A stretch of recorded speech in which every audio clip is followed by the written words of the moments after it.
Hello বন্ধুরা, তোমরা সবাই কেমন আছো? আশা করছি তোমরা সবাই খুব ভালো আছো। আর আমরা তো আগের থেকে অনেকটাই ভালো আছি, কারণ ভাই এখন সুস্থ অনেকটাই। তোমার ভগবানের আশীর্বাদে আর তোমাদের আশীর্বাদ ও ভালোবাসায় ভাই এখন অনেকটাই সুস্থ আছে। আর যতটা পারি তোমাদের সাথে শেয়ার করি, আর দেখাতে পারি না ঠিকঠাক মতো, কেননা ভাই না ঠিকঠাক ক্যামেরার সামনে আসতে চায় না, খুব লজ্জা পায়। যেহেতু ও ক্যামেরার সামনে আসতে চায় না, তো ওকে নিয়ে আসাটাই বেটার, সেই কারণে নিয়ে আসি না। আর আমার এখন যাওয়াও হয় না ঠিকঠাক, কিন্তু ফোনে খবর নেওয়া হয়, আর বোন তো যাতায়াত করে। তো যাই হোক, অনেকদিন প্রায় হয়ে গেল 3.5 মাস। তো এখন আমাদের নিজেদের সব লাইফস্টাইলে ফিরে আসতে হবে, কারণ এটা দেখো, যে রোগটা ধরা পড়েছে আমরা মন থেকে মানতে পারছি না ঠিকই, কিন্তু এটা আমাদের মেনে নিতে হবে, কিচ্ছু করার নেই, বাস্তব, এটাই আমাদের মেনে নিতে হবে। তো রোগ ধরা পড়েছে, রোগের ট্রিটমেন্ট হচ্ছে, ভগবানের আশীর্বাদ আর তোমাদের আশীর্বাদ ও ভালোবাসায় ভাই এখন অনেকটাই সুস্থ আছে। তোমরা এইভাবে আমার ভাইকে আশীর্বাদ করো, ভাই যাতে সুস্থ থাকে, ভালো থাকে। আর এই রোগটা যে ভগবান দিয়েছে, সেই রোগটা যেন ভগবান নিজেই নির্মূল করে দেয়। অনেক দিন হয়ে গেল 3.5 মাস। তো আমরা এতদিন যেভাবে দিনগুলো কাটাচ্ছিলাম, এখন আশা করছি ভাই সুস্থ, একটু একটু ইমপ্রুভ হচ্ছে দেখে আমরা নিজেদের মতো এখন একটু শান্তি পাচ্ছি, বা নিজেদের মনকে বোঝাতে পারছি যে না, যা হয়েছে তার জন্য ট্রিটমেন্ট তো চলছে, চালাতেই হবে। এইগুলো ভেবে আমাদের মনকে কষ্ট দিলে আমরা নিজেরাই যদি ভেঙে পড়ি, ভাইকে তো সাপোর্ট দিতেই হবে। আর ভাই তো এতটাই বাচ্চা না যে ও কিছু বোঝে না, ও তো সবই বোঝে। তো যাই হোক, ভাইয়ের এখন একটু প্রবলেম হচ্ছে যে মাঝে মাঝে খুব রেগে যাচ্ছে, সেটা নিয়ে একটু প্রবলেম। আর কোনো প্রবলেম নেই। তোমরা অনেকে আমাদের অনেক কিছু পরামর্শ দিয়েছো, অনেক কমেন্ট করছো কোনটাতে ভালো কি, কোনটা ভালো কি করলে ভালো হয় না হয়, তোমরা অনেকে ভালো ভালো কমেন্ট করছো, সেগুলো দেখছি। আর যতটা আমি পারছি রিপ্লাইও দিচ্ছি। এখন টাইম পাচ্ছি না, বিশেষ করে 3.5 মাস হয়ে গেল ভাইয়ের এই রোগটা ধরা পড়েছে। তো যে যার লাইফে তো ফিরতেই হবে, বলো, এটা নিয়ে তো বসে থাকলে হবে না, এটা বাস্তব, এটা স্বাভাবিক, মেনে নিতেই হবে। তো বোনেরও 3 মাস হয়ে গেল, বোনেরও ডিউটি সেইভাবে 3 মাস কোনো ডিউটি দেয়নি। তো এখন ভোটের জন্য ডিউটি বোনকে করতে হচ্ছে, বোন আসা যাওয়া করছে। মায়ের পড়াশোনা আছে, সোমবার থেকে তো স্কুল খুলছে, স্কুল খুললেই পরীক্ষা 1 তারিখ থেকে। তো এখন আমাদের মতো নিজেদের সবকিছু ঠিকঠাক করতে হবে।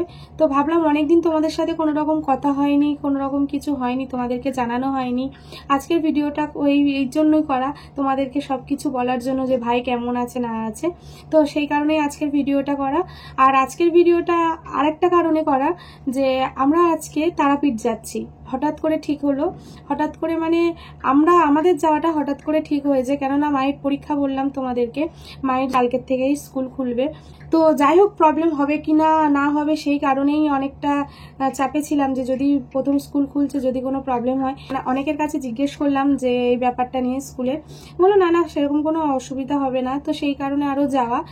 তো মেন যাওয়ার উদ্দেশ্যটা হচ্ছে ভাইয়ের জন্য পুজো দেওয়া, তারা মায়ের কাছে ভাইয়ের জন্য পুজো দেবো। তো ভাই শুনেও খুব মন খারাপ করছে, বলছে আমি যাব বলে ওর মনটা খুব খারাপ। তো যাই হোক, ভাইকে বোন বললো যে, বোন কালকে গেছিল, ভাইয়ের একটা কেমো ছিল, তো বোন ভাইকে কালকে বুঝিয়ে এসছে যে তুই সুস্থ হ, তো তখন সবাই একসাথেই যাব। তো যাই হোক, মা আর ভাই তো যেতে পারছে না, এদিকে আমার বোন, বাবা, আমরা সবাই যাচ্ছি, দিদিরা সবাই যাচ্ছি মায়ের কাছে ভাইয়ের জন্য পুজো দিতে। সেই কারণে অ্যাকচুয়ালি ভিডিওটা করা। তো আজকে যাব। তো তোমরাও ব্লগগুলো দেখতে থাকো, আশা করছি তোমরা আমাদের পাশে থাকবে, আমাদের সাপোর্ট করবে। পুজো তো মেন দেবই ভাইয়ের জন্য, আরও একটা কারণ আছে। তো কি কারণে যাচ্ছি না যাচ্ছি সবকিছুই তোমাদেরকে জানাবো, আগে থেকে বলবো না কিসের জন্য যাচ্ছি। পুজো তো দেবই, আমরা পুজোর জন্যই যাচ্ছি, আরেকটাও বিশেষ কারণ আছে, সেই কারণের জন্যই যাচ্ছি। তোমরা ব্লগটা দেখতে থাকো আর আমাদের পাশে থাকো, তাহলে অবশ্যই জানতে পারবে। যারা এখন আমার নতুন ফ্রেন্ড আমার ভিডিওটা দেখছো, তারা অবশ্যই চ্যানেলটি সাবস্ক্রাইব করে পাশে থেকো। তো এতদিন সেইভাবে ব্লগ দিতে পারিনি, তার জন্য তোমাদের কাছে সরি, তোমরা তো সিচুয়েশন বুঝতেই পারছো। তো এখন আমাদের উপর দিয়ে কত বড় একটা ঝড় বয়ে গেল, তো সেই কারণে ভিডিওগুলো দিতে পারছি না। এখন অনেকটাই আমরা ফ্রেশ আছি, অনেকটাই হালকা হতে পেরেছি। কারণ এই বাস্তব জীবনটাকে আমাদের মেনে নিতেই হবে প্রথম কথা। আর ভাই এখন সুস্থ আছে, আগের থেকে অনেকটাই সুস্থ আছে। তো আগে যে ভয়টা ছিল সেই ভয়টা থেকে আমরা বেরিয়ে গেছি, সেই কারণে আমরা পুরো হাসি খুশি আছি। সব ঠিক হয়ে যাবে, ভগবানের আশীর্বাদ, তোমাদের আশীর্বাদ, ভালোবাসায় ভাই সুস্থ হয়ে খুব তাড়াতাড়ি বাড়ি আসবে। তোমাদের সাথে সবকিছুই শেয়ার করব, তার জন্য আমাদের ভিডিওগুলো দেখো, আমাদের পাশে থাকো। তো এইটুকু জানানোর জন্য তোমাদের আজকের এই ভিডিওটা আমার বিশেষ করে। যাই হোক, আমরা তারাপীঠ যাচ্ছি আজকে, তো সেই কারণে তোমাদেরকে বললাম দেখতে থাকো। তারাপীঠে যাচ্ছি, ভাইয়ের নামে পুজো দেব, কেমন ভাবে পুজো দিচ্ছি না দিচ্ছি সবকিছু তোমাদেরকে দেখাবো, আর যতটুকু পারবো তোমাদের সাথে শেয়ার করব। তোমরা ভিডিওগুলো দেখো প্লিজ। আর চলো বন্ধুরা, বেশি কথা বাড়াবো না, এখনো পর্যন্ত কিছুই গোছানো হয়নি, রাত্রি 11:30টার ট্রেন, এখনো কিচ্ছু গোছানো হয়নি।